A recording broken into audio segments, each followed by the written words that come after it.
out of here! What are you doing here? I came to celebrate with you. Celebrate with me? Looking like this? I'm sorry, I tried my best. Your best? You couldn't even afford a decent dress for your own sister's wedding? I didn't want to miss your special day. That's exactly the problem. You always find a way to embarrass me. The room became uncomfortably quiet. Amara looked around. People were staring. Some were whispering. Others were openly laughing. Then a woman sitting near Sandra leaned toward her friend and said loudly enough for everyone to hear. "So this is the poor sister she was talking about?" Another woman chuckled. "I thought she was exaggerating." Amara's eyes filled with tears. She wanted to leave. But then she looked at Sandra. Despite everything, she still wanted her little sister to be happy. Amara quietly walked toward an empty seat at the back. But before she could sit down, a waiter accidentally bumped into her. Her small handbag fell to the floor. A few things spilled out. An old phone. A small purse. And a worn notebook. Someone laughed. "Even her handbag looks broke." The laughter grew louder. Amara quickly gathered her things. She felt humiliated. But she remained silent. At the head table, Sandra's new husband, Daniel, had been watching everything. His smile had disappeared. He stared at Amara as though he had seen a ghost. Sandra noticed. She walked over to him. "Daniel, please don't let her ruin our wedding." Daniel frowned. "Who is she?" Sandra hesitated. "My older sister." Daniel's eyes widened. "Your sister?" "Yes." He looked back at Amara. "What's her name?" Sandra rolled her eyes. "Amara." "Why?" Daniel didn't answer. He kept staring. Sandra became suspicious. "Do you know her?" Daniel slowly shook his head. "No." But his voice sounded uncertain. Sandra grabbed his hand. "Come on. Let's take pictures." As Daniel walked away, he looked back at Amara one more time. Amara noticed. Their eyes met. Daniel suddenly stopped. Amara looked confused. She had never seen him before. At least, she thought she hadn't. Years earlier, Amara and Sandra had grown up in a tiny rented apartment with their mother. After their father died, there was barely enough money for food. Sandra was still in school. Amara had dreams of going to university herself. But she gave those dreams up. She found work. She sold snacks in the market. She cleaned offices at night. Every month, she sent money home for Sandra's school fees. Whenever Sandra needed books, Amara found a way.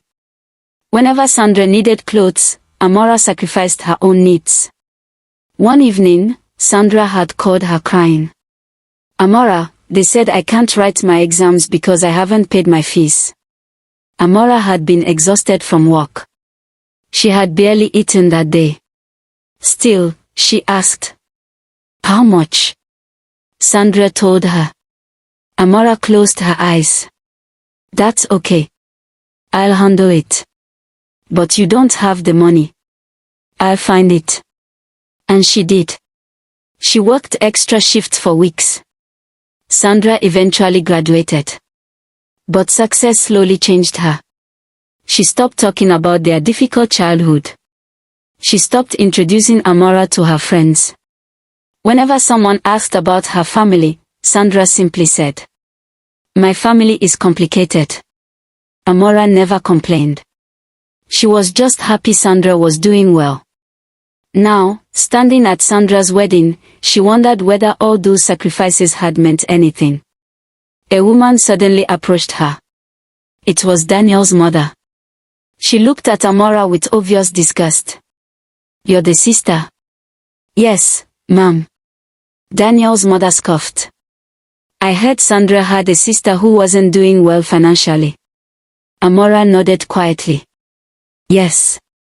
Well, at least you came. Amara looked up. The woman smiled coldly. To eat. Several people laughed. Amara's face burned. I came because Sandra is my sister. You should be grateful she allowed you into this wedding. Amara's eyes filled with tears. I am. The woman leaned closer. Then stay at the back. Don't approach the family table. Amara nodded. I understand. She turned away. But behind her, someone whispered. Imagine being poor and still having the courage to show up at a luxury wedding. More laughter followed. Amara clenched her hands. She tried not to cry. Then her phone rang. She glanced at the screen. The caller's name made her expression change immediately. She answered. Yes. A man's urgent voice came through. Madam Amara, we have a serious problem at the company. Amara stood up. What happened? The investors are here. They need to speak with you immediately. Amara glanced toward Sandra's wedding table. I'll be there in 20 minutes. The man hesitated. Madam, they are waiting for the owner. Amara nodded. I said I'll be there. She ended the call. But Sandra had overheard. She walked toward her. Who was that? Amara picked up her handbag. Someone from work. Sandra laughed. Work? What kind of work? It's nothing important. Sandra stepped closer. Then why did they call you, madam? Amara said nothing. Sandra narrowed her eyes. Amara, don't start pretending you're something you're not. Before Amara could respond, Daniel suddenly walked toward them. His face was completely different now. Serious. Almost shocked. He looked at Amara. Then at Sandra.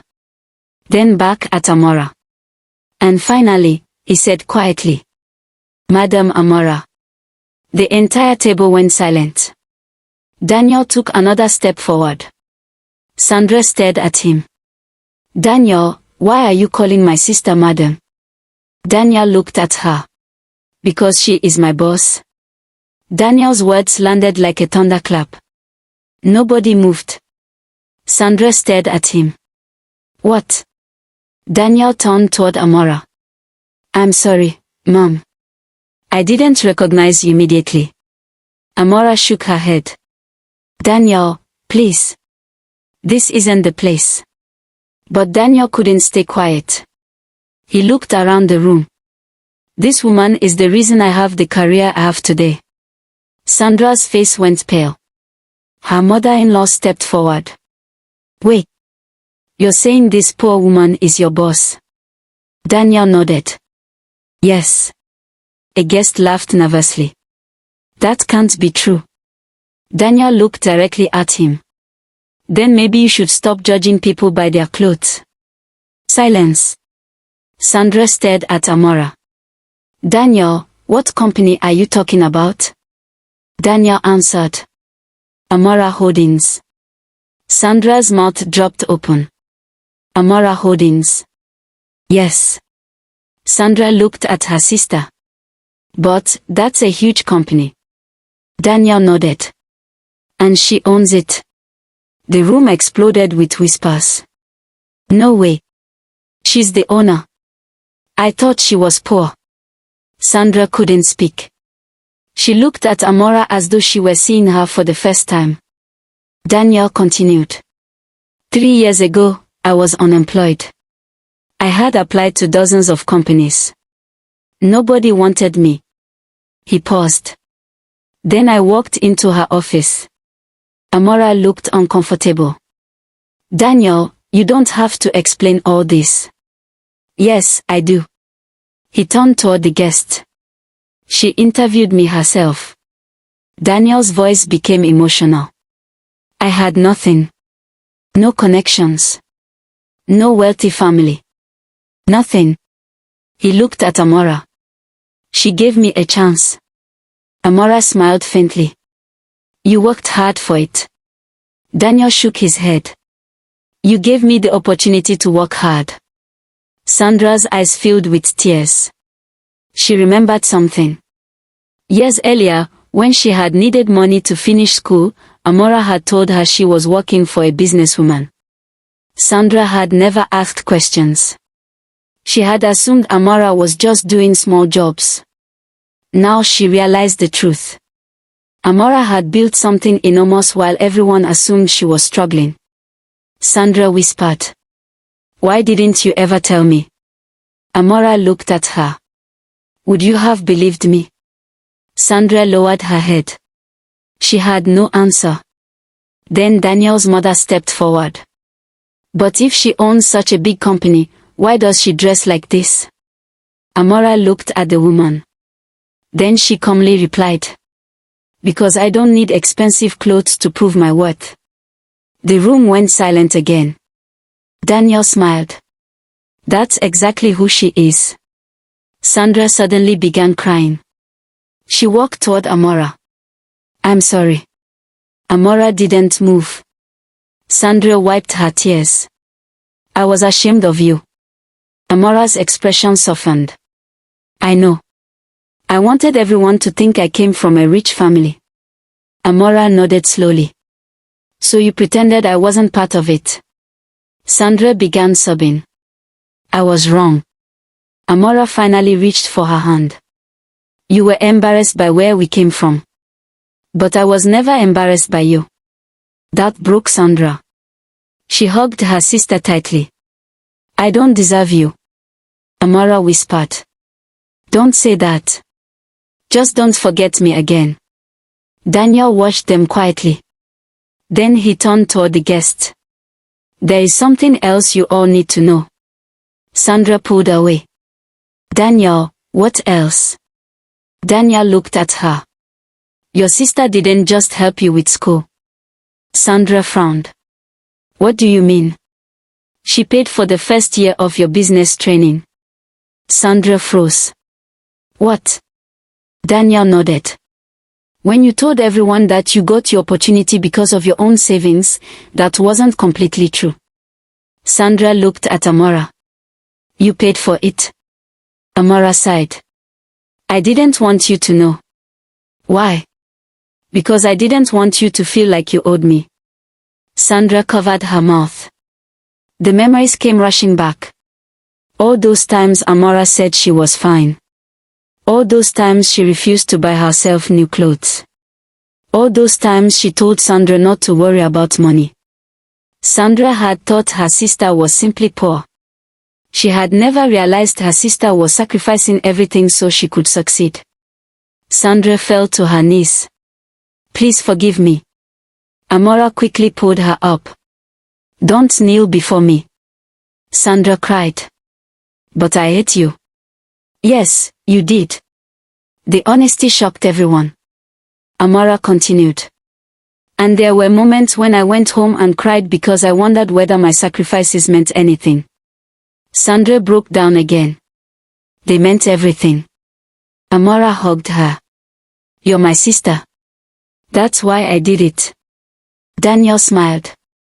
Then he turned to the wedding guests. Before today, many of you saw her as the poor woman at the back of the room. He paused. But today, I hope you understand something.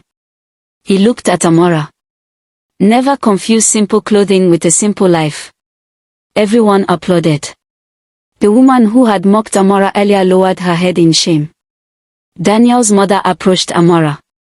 I'm sorry. Amara nodded. It's okay. No. It isn't. Amara smiled gently. Then learn from it. The wedding continued, but everything had changed. Sandra personally walked Amara to the head table. This time, nobody laughed. Nobody whispered.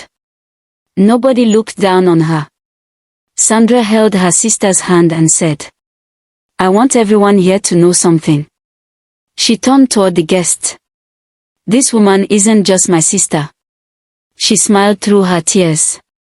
She is the reason I became who I am. Amara squeezed her hand. And for the first time that day, she smiled without trying to hide her tears. Sometimes, the person people mock is the very person who quietly helped build the life they're proud of. So never judge someone's worth by their clothes, their car, or the way they look. Because you may be laughing at someone today, without knowing the sacrifices they made to help you stand where you are. If this story touched your heart, like this video, subscribe to the channel for more emotional stories, and tell us in the comments. If you were Amara, would you forgive Sandra?